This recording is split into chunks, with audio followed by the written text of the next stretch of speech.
ನಮಸ್ತೆ, ನಾನು ಅಪರ್ಣಾ ಭಟ್. ನನ್ನ ಯೂಟ್ಯೂಬ್ ಚಾನಲ್ ಅಭಿಜ್ಞಾ ಲಾ ಸೀರೀಸ್ಗೆ ನಿಮಗೆಲ್ರಿಗೂ ಸ್ವಾಗತ.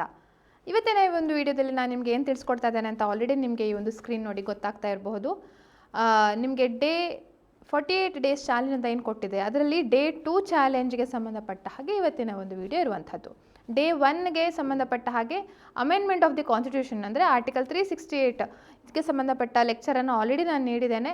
ಆ ವಿಡಿಯೋ ಲಿಂಕನ್ನು ಕೂಡ ಈ ವಿಡಿಯೋ ಡಿಸ್ಕ್ರಿಪ್ಷನಲ್ಲಿ ಕೊಟ್ಟಿದ್ದೇನೆ, ಅದನ್ನು ಖಂಡಿತವಾಗಿ ನೋಡಿ. ಹಾಗೆ ಇವತ್ತಿನ ಈ ಒಂದು ಟಾಪಿಕ್ ಏನಂತ ಅಂದರೆ section 16 specific relief act. Specific relief act ಹೇಳುವಂಥದ್ದು ಬಹಳ ಇಂಪಾರ್ಟೆಂಟ್ ಟಾಪಿಕ್ ಅಂತ ಹೇಳಿ ನಾವು ನೋಡ್ಬೋದು. ಸೊ ಇದು ಸೆಕ್ಷನ್ 16.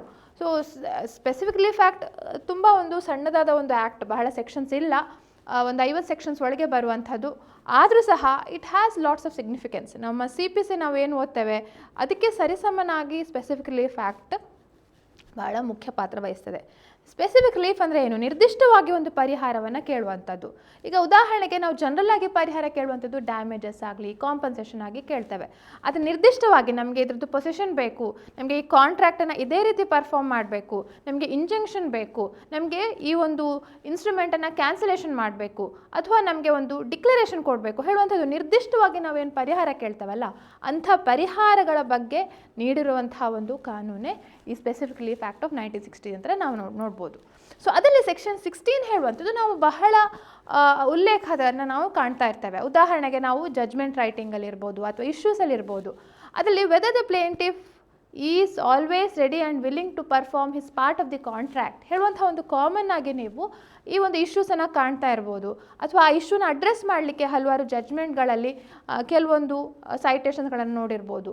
ಸೊ ಅದರದ್ದು ಮುಖ್ಯ ಪ್ರಾಮುಖ್ಯತೆ ನಾವು ಇಲ್ಲಿ ಸೆಕ್ಷನ್ 16C ಕಾಣ್ತೇವೆ ಆ್ಯಕ್ಚುಲಿ. ಸೊ ಅದೇ ಏನು ಈ ಸೆಕ್ಷನ್? ಫಸ್ಟ್ ಆಫ್ ಆಲ್ ನಾವು ಕೇವಲ ಒಂದೊಂದೇ ಸಬ್ ಕ್ಲಾಸ್ ಓದಿದರೆ ನಮಗೆ ಅರ್ಥ ಆಗುವಂಥದ್ದಲ್ಲ. ಸೊ ಎಂಟೈರ್ ಆ ಸೆಕ್ಷನ್ ನಾವು ಓದಿದರೆ ಮಾತ್ರ ನಮಗೆ ಅರ್ಥ ಆಗುವಂಥದ್ದು. 2018ರಲ್ಲಿ ಒಂದು ಬಹಳದಾದ ಒಂದು ಮೇಜರ್ ಇಂಪಾರ್ಟೆಂಟ್ ಚೇಂಜ್ ನಾವು ಕಂಡ್ವಿ. 2018ರಲ್ಲಿ ಸ್ಪೆಸಿಫಿಕ್ ರಿಲೀಫ್ ಆ್ಯಕ್ಟ್ ಅಮೆಂಡ್ಮೆಂಟ್ ಆಯಿತು. ಮೊದಲು specific relief specific performance of a contract ನೀಡುವಂಥದ್ದು it was a discretionary, but now as per section 10 it has been made compulsory. ಆದರೆ ಏನು ಹೇಳ್ತಾರೆ, ಸೆಕ್ಷನ್ 10 ಪ್ರಕಾರ specific performance of a contract ನೀಡುವಂಥದ್ದು mandatory except as provided under section 10, section 14 ಮತ್ತು section 16. Section 10, 14, 16ರಲ್ಲಿ ಕೊಟ್ಟಿರುವುದನ್ನು ಹೊರತುಪಡಿಸಿ ಬೇರೆ ಎಲ್ಲದಕ್ಕೂ ಕೂಡ ನಾವು ಸ್ಪೆಸಿಫಿಕ್ ಪರ್ಫಾರ್ಮೆನ್ಸ್ ಆಫ್ ಅ ಕಾಂಟ್ರಾಕ್ಟನ್ನು ನೀಡಬಹುದು ಅಂತ. ಸೊ ಆ ಒಂದು ರಿಸ್ಟ್ರಿಕ್ಷನ್ ನಾವು ಸೆಕ್ಷನ್ 16ನಲ್ಲಿ ಕಾಣ್ತೇವೆ. ಸೊ ಸ್ಪೆಸಿಫಿಕ್ ಪರ್ಫಾರ್ಮೆನ್ಸ್ ಅಂದರೆ ಏನು? ಫಸ್ಟ್ ಆಫ್ ಆಲ್ ಉದಾಹರಣೆಗೆ ನಾವು ನೋಡುವಂಥದ್ದಾದರೆ ಎ ಹೇಳುವಂಥ ಒಬ್ಬ ವ್ಯಕ್ತಿ ಬಿ ಹೇಳುವಂಥ ವ್ಯಕ್ತಿ ಜೊತೆ ಒಂದು ಕಾಂಟ್ರಾಕ್ಟ್ ಮಾಡ್ಕೊಂಡಿರ್ತಾನೆ. ಆ ಕಾಂಟ್ರಾಕ್ಟ್ ಪ್ರಕಾರ ಒಂದು ಇಷ್ಟು ಹಣವನ್ನು ನೀಡ್ತೇವೆ ಅಂತ ಹೇಳಿ ಒಬ್ಬ ಹೇಳಿರ್ತಾನೆ, ಅದರ ಬದಲಾಗಿ ನಾನು ನಿಮಗೆ ಲ್ಯಾಂಡ್ ಕೊಡ್ತೇನೆ, ಜಮೀನು ಕೊಡ್ತೇನೆ ಅಂತ ಹೇಳಿರ್ತಾರೆ. ಸೊ ಅವರವರು ಆ ಟರ್ಮ್ಸ್ ಆಫ್ ದಿ ಕಾಂಟ್ರಾಕ್ಟ್ ಪ್ರಕಾರ ನಾವು ಮುಂದೊಂದು ದಿನ ಈ ರೀತಿ ನಿಮ್ಮ ಜಾಗವನ್ನು ತಗೊಳ್ತೇನೆ ಅಂತ ಇವತ್ತೇ ಒಂದು ಅಗ್ರಿಮೆಂಟ್ ಮಾಡ್ಕೊಂಡಿದ್ದಾರೆ. ಸೊ ಈ ಅಗ್ರಿಮೆಂಟ್ ಪ್ರಕಾರ ಅವರು ಮುಂದೆ ನಡ್ಕೊಳ್ಬೇಕು. ಈ ಅಗ್ರಿಮೆಂಟ್ ಪ್ರಕಾರ ಇವನು ಹಣ ಕೊಡಬೇಕು ಬಿಗೆ, ಈ ಅಗ್ರಿಮೆಂಟ್ ಪ್ರಕಾರ ಬಿ ಅವನಿಗೆ ಜಾಗವನ್ನು ಮಾರಾಟ ಮಾಡಬೇಕು. ಸೊ ಒಂದು ವೇಳೆ ಯಾರಾದರೂ ಒಬ್ಬರು ಕೂಡ ತಪ್ಪಿದ್ರೂ ಸಹ ಇದಕ್ಕೆ ಆ ಒಂದು ಮಾತಿಗೆ, ಆ ಪ್ರಾಮಿಸ್ಗೆ ಆಧಾರವಾಗಿರುವಂಥದ್ದು ಈ ಕಾಂಟ್ರಾಕ್ಟ್. ಸೊ ಈ ಕಾಂಟ್ರಾಕ್ಟಲ್ಲಿ ಏನು ಟರ್ಮ್ಸ್ ಇದೆ ಅದರ ಪ್ರಕಾರ ನೀವು ನಡ್ಕೊಳ್ಳಿ ಅಂತ ಹೇಳಿ ಕೇಳುವಂಥದ್ದೇ specific performance of a contract ಮುಖಾಂತರ ಕೇಳುವಂಥ ಒಂದು ಪರಿಹಾರ ಆಗಿರುತ್ತೆ. ಆದರೆ ಕೆಲವೊಂದು ಸಲ ಏನಾಗುತ್ತೆ, ಯಾವ್ಯಾವ ತರಹದ ಕಾಂಟ್ರಾಕ್ಟ್ಸ್ಗಳನ್ನು ನಾವು ಸ್ಪೆಸಿಫಿಕ್ ಪರ್ಫಾರ್ಮೆನ್ಸ್ ಕೇಳ್ಬೋದು, ಅಥವಾ ಯಾವ ವ್ಯಕ್ತಿಗಳು ಕೇಳ್ಬೋದು, ಯಾವ ವ್ಯಕ್ತಿಗಳ ವಿರುದ್ಧ ಕೇಳ್ಬೋದು ಹೇಳುವಂಥದ್ದು ಕೂಡ ನಾವು ಗಮನದಲ್ಲಿ ಇಟ್ಕೊಳ್ಬೇಕು. ಸೊ ಸೆಕ್ಷನ್ 16 ಏನು ಹೇಳುತ್ತೆ ಅಂದರೆ, ಉದಾಹರಣೆಗೆ ಒಬ್ಬ ಪ್ಲೇಂಟಿಫ್ ಎ ವರ್ಸಸ್ ಬಿ ಅಂತ ಇದ್ದರೆ ಕೆಲವೊಂದು ವ್ಯಕ್ತಿಗಳು ಸ್ಪೆಸಿಫಿಕ್ ರಿಲೀಫ್ ಕೇಳಲಿಕ್ಕೆ ಸಾಧ್ಯ ಇಲ್ಲ. ಸ್ಪೆಸಿಫಿಕ್ ರಿಲೀಫ್ ಬೇರೆ, ಸ್ಪೆಸಿಫಿಕ್ ಪರ್ಫಾರ್ಮೆನ್ಸ್ ಬೇರೆ. ಸ್ಪೆಸಿಫಿಕ್ ರಿಲೀಫ್ ಹೇಳುವಂಥದ್ದು it's a very broad term. Specific performance ಹೇಳುವಂಥದ್ದು one of the kinds of the specific reliefs. Okay, so ಹಾಗೆ ಇರುವಾಗ ಈ ಎ ಹೇಳುವಂಥ ಒಬ್ಬ ವ್ಯಕ್ತಿ ಏನಿದ್ದಾನೆ, ಇವನು ಪ್ಲೇಂಟಿಫ್ ಆದರೆ he cannot ask specific performance of a contract if certain conditions are there.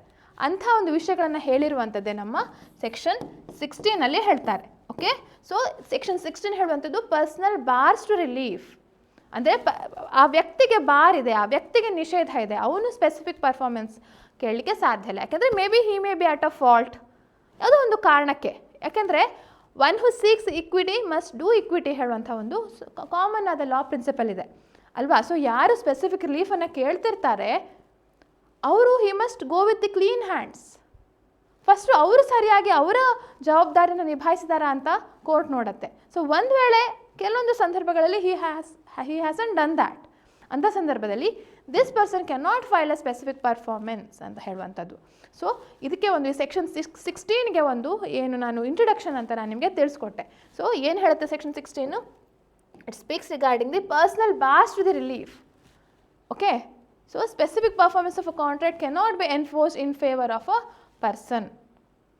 ಒಬ್ಬನ ವ್ಯಕ್ತಿಯ ಪರವಾಗಿ ಸ್ಪೆಸಿಫಿಕ್ ಪರ್ಫಾರ್ಮೆನ್ಸ್ ಆಫ್ ಕಾಂಟ್ರಾಕ್ಟ್ ಅಂದರೆ ಅವನು ಪ್ಲೇಂಟಿಫ್ ಆಗಿ ಸ್ಪೆಸಿಫಿಕ್ ಪರ್ಫಾರ್ಮೆನ್ಸ್ ಕೇಳಲಿಕ್ಕೆ ಸಾಧ್ಯ ಇಲ್ಲ ಅಂತ 3 ಸಂದರ್ಭಗಳಲ್ಲಿ ಇಲ್ಲಿ ನೀವು ಕಾಣ್ತಾ ಇರ್ಬೋದು, A, B ಮತ್ತು C, 3 ಸಂದರ್ಭಗಳಲ್ಲಿ. ಸೊ ನಾನು ಹೇಳಿದ್ದೆ ಹೇಗೆ ನಾವು ಸೆಕ್ಷನನ್ನು ಒಂದು ಕ್ಲಾಸಿಫಿಕೇಷನ್ ಮಾಡಿಕೊಂಡು ಹೇಗೆ ಓದಬೇಕು ಅಂತ. ಯಾಕೆಂದರೆ ನಾವು ಕೆಲವು ಸಲ ಯೂಶ್ವಲಿ ಮಾಡುವಂಥ ಸಾಮಾನ್ಯವಾದ ತಪ್ಪು, ಇನ್ಕ್ಲೂಡಿಂಗ್ ನಾನು ಸಹ ನನ್ನ ಕಾಲೇಜ್ ಡೇಸಲ್ಲಿ ನಾನು ಓದ್ತಾ ಇದ್ದೇನು ಫಸ್ಟ್ ಒಂದು ಲೈನು ಸೆಕೆಂಡ್ ಲೈನು ಓದಿ ಬಿಟ್ಬಿಡ್ತೇವೆ, ಮೇನ್ ಆಗಿ ಕಾಣುವಂಥದ್ದು. ಇದು ಅರ್ಥ ಆಯಿತು ಅಂತ ಹೇಳಿ. But that is not the case. Complete ಒಂದು ಸೆಕ್ಷನನ್ನು ಓದಿ ಯಾವುದು ಅದರದ್ದು ಫೇವರೇಬಲ್ ಪಾಯಿಂಟ್ಸು, ಯಾವುದು ಆ ಒಂದು ಮೀನಿಂಗನ್ನು ನೆಗೆಟ್ ಮಾಡುತ್ತೆ ಹೇಳುವಂಥದ್ದನ್ನು ನಾವು ಸರಿಯಾಗಿ ಅರ್ಥ ಮಾಡ್ಕೊಳ್ಬೇಕು. ಸೊ ಇಲ್ಲಿ ಏನಿದೆ 3, we have 3 cases wear specific performance of a contract can not be enforced. ಆ 3ನೇ ಕೇಸಿಗೆ 2 ಎಕ್ಸ್ಪ್ಲನೇಷನ್ಸ್ಗಳನ್ನು ಕೊಟ್ಟಿದ್ದಾರೆ.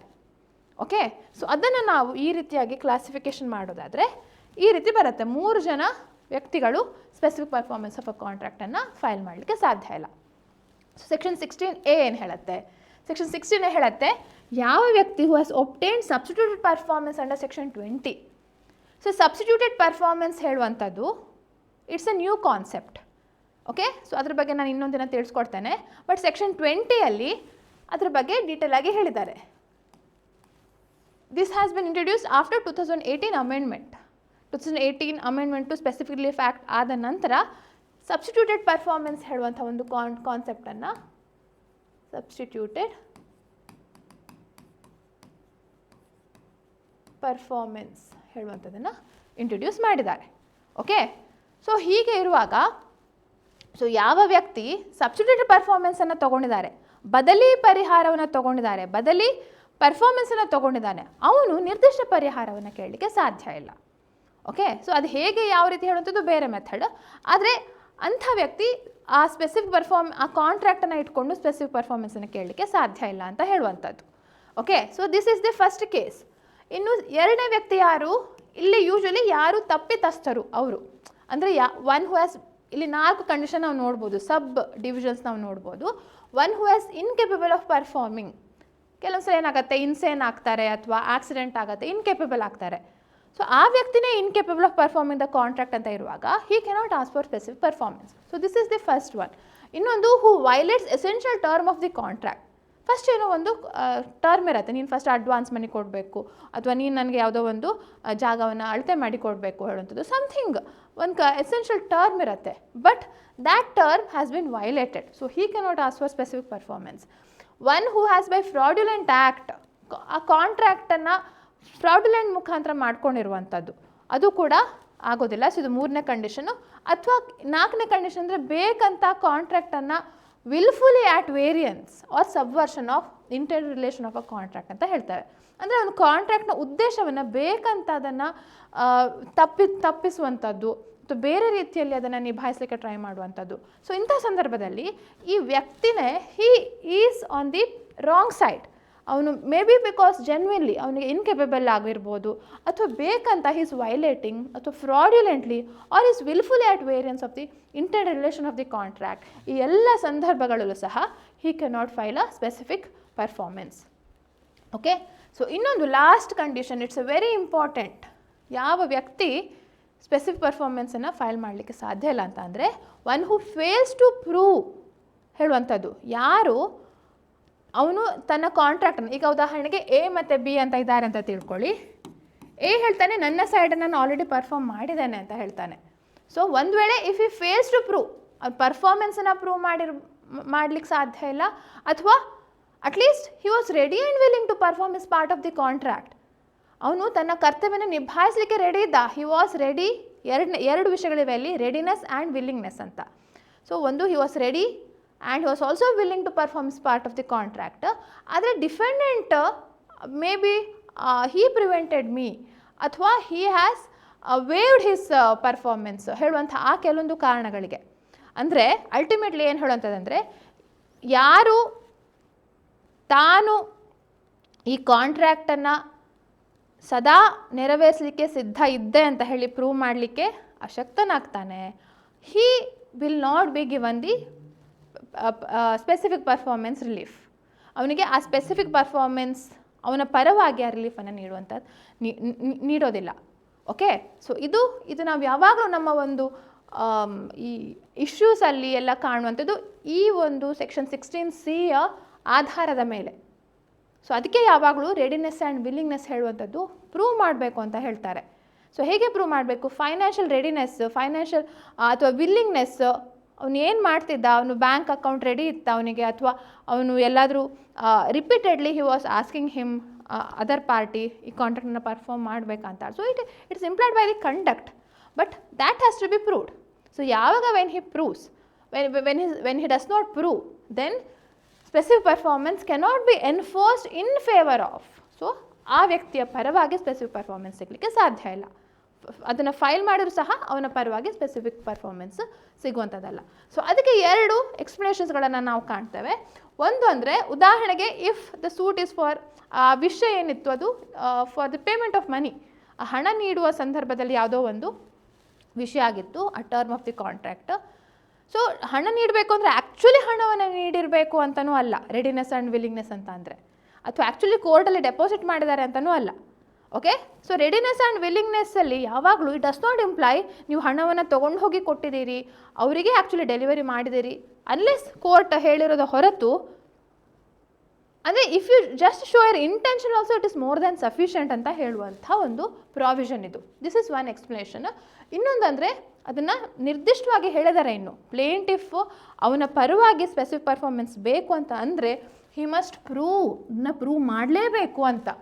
Without proof performance of readiness and willingness, ಆ ರೆಡಿನೆಸ್ ಹೇಳುವಂಥದ್ದು ಕೂಡ, ಆ ವಿಲ್ಲಿಂಗ್ನೆಸ್ ಹೇಳುವಂಥದ್ದು ಕೂಡ ಥ್ರೂ ಔಟ್ ದ ಕಾಂಟ್ರಾಕ್ಟ್, ಎಲ್ಲಿ ಆ ಕಾಂಟ್ರಾಕ್ಟ್ ಅವನು ಸಹಿ ಮಾಡ್ತಾನೆ ಅಲ್ಲಿಂದ ಎಲ್ಲಿ ತನಕ ಅವನು ಸೂಟ್ ಫೈಲ್ ಮಾಡ್ತಾನೆ ಅಲ್ಲಿ ತನಕ ಸಹ that readiness and willingness has to be there. So ಅದನ್ನು ಪ್ರೂವ್ ಮಾಡಬೇಕು ಅಂತ ಹೇಳಿ ಇದು ನಾವು ಮೇಜರ್ ಚೇಂಜ್ ಕಾಣ್ತು. ಮುಂಚೆ ಅವರ್ ಆ್ಯಂಡ್ ಪ್ರೂವ್ ಅಂತ ಇತ್ತು, ಅದನ್ನು 2018 ಮುಖಾಂತರ ಚೇಂಜ್ ಮಾಡಿದ್ದಾರೆ. ಅವರ್ ಅಂದರೆ ನೀವು ಪ್ಲೇಂಟಲ್ಲೂ ಕೂಡ ಅದನ್ನು ಮೆನ್ಷನ್ ಮಾಡಬೇಕಿತ್ತು, I was always ready and willing ಅಂತ ಹೇಳಿ.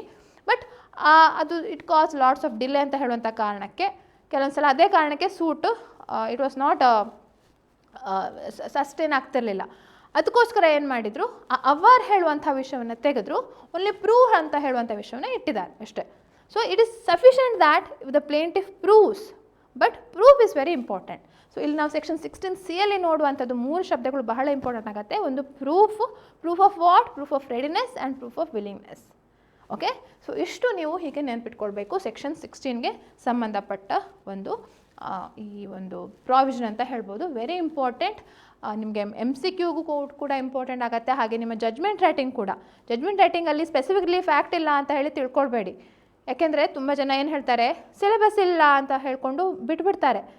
ಲಾ ಪೇಪರ್ 1 ಎಕ್ಸಾಮಲ್ಲಿ ಏನೇನಿದೆ, CPC, CRPC, Indian evidence act ಹಾಗೂ ಕಾನ್ಸ್ಟಿಟ್ಯೂಷನ್ ಇಷ್ಟೇ ನಮ್ಮ ಸಿಲೆಬಸ್ ಅಂತ ತಿಳ್ಕೊಳ್ತಾರೆ. No, that's not the case. ಯಾವುದೇ ಒಂದು ಪ್ರಾವಿಷನ್ ಕೂಡ ಜಜ್ಮೆಂಟ್ ರೈಟಿಂಗಲ್ಲಿ ಬರ್ಬೋದು. Even from Karnataka court fee valuation act ಇರ್ಬೋದು, ಅಥವಾ ಮೋಟರ್ ವೆಹಿಕಲ್ಸ್ ಅಥವಾ domestic violence act, any kind ಯಾವುದೇ ಒಂದು ವಿಷಯವು ಯಾವುದು ಪ್ರಾಕ್ಟಿಕಲಿ ಯೂಸ್ ಆಗ್ತಾ ಇರುತ್ತೆ, ಪ್ರಾಕ್ಟಿಕಲಿ ಅದನ್ನು ಕೋರ್ಟಲ್ಲಿ ಅದನ್ನು ಯೂಸ್ ಮಾಡ್ತಾ ಇರ್ತಾರೆ, ಅಂತಹ ವಿಷಯಗಳೇನಿದೆ ಅದು ನಮ್ಮ ಜಜ್ಮೆಂಟ್ ರೈಟಿಂಗ್ ಕ್ವಶನ್ಸ್ಗೆ ಬರ್ಬೋದು. ಸೊ ಅದಕ್ಕೋಸ್ಕರ ಎಕ್ಸಾಮಿನೇಷನ್ ಪಾಯಿಂಟ್ ಆಫ್ ವ್ಯೂ ಅಲ್ಲಿ ಪ್ರಿಲಿಮ್ಸ್ ಇರಲಿ ಮೇನ್ಸ್ ಇರಲಿ ಅದು section 16 section 16C is very very important ಅಂತ ಹೇಳ್ತಾ ಇವತ್ತಿನ ಒಂದು ವಿಡಿಯೋನ ಮುಗಿಸ್ತಾ ಇದ್ದೇನೆ. ಹಾಗೆ ನಿಮ್ಗೆ ಗೊತ್ತಿರ್ಬೋದು, ಅಭಿಜ್ಞಾ ಲಾ ಸೀರೀಸ್ ಆ್ಯಪ್ ಇದೆ, ಅದನ್ನು ಗೂಗಲ್ ಪ್ಲೇಸ್ಟೋರಲ್ಲಿ ನೀವು ಡೌನ್ಲೋಡ್ ಮಾಡ್ಕೊಳ್ಬೋದು. ಅದರಲ್ಲಿ ಹಲವಾರು ಫ್ರೀ ಟೆಸ್ಟ್ಗಳು ಕೂಡ ಇದೆ. ಇತ್ತೀಚೆಗೆ ಅಂದರೆ ನಿನ್ನೆಯಿಂದ ನಾನು ವೀಕ್ಲಿ ಟೆಸ್ಟ್ ಅಂತ ಹೇಳಿ ಒಂದು ಸ್ಟಾರ್ಟ್ ಮಾಡಿದ್ದೇನೆ. ಫ್ರೀ 10 ಮಾರ್ಕ್ಸಿನ 10 ಕ್ವಶನಿನ ಒಂದು ಫ್ರೀ ಮಾಕ್ ಟೆಸ್ಟ್ ಅಂತ ನೋಡ್ಬೋದು. ಹಾಗೆ ಟಾರ್ಗೆಟ್ ಜುಡಿಷರಿ ವಾಟ್ಸ್ಆ್ಯಪ್ ಗ್ರೂಪ್ ಅಂತ ಇದೆ, ಅದಕ್ಕೂ ಕೂಡ ನೀವು ಜಾಯಿನ್ ಆಗ್ಬೋದು. ಆ ವಾಟ್ಸಪ್ ಗ್ರೂಪ್ನ ಲಿಂಕನ್ನು ನಾನು ಈ ಡಿಸ್ಕ್ರಿಪ್ಷನ್ ನಾನು ನೀಡಿದ್ದೇನೆ.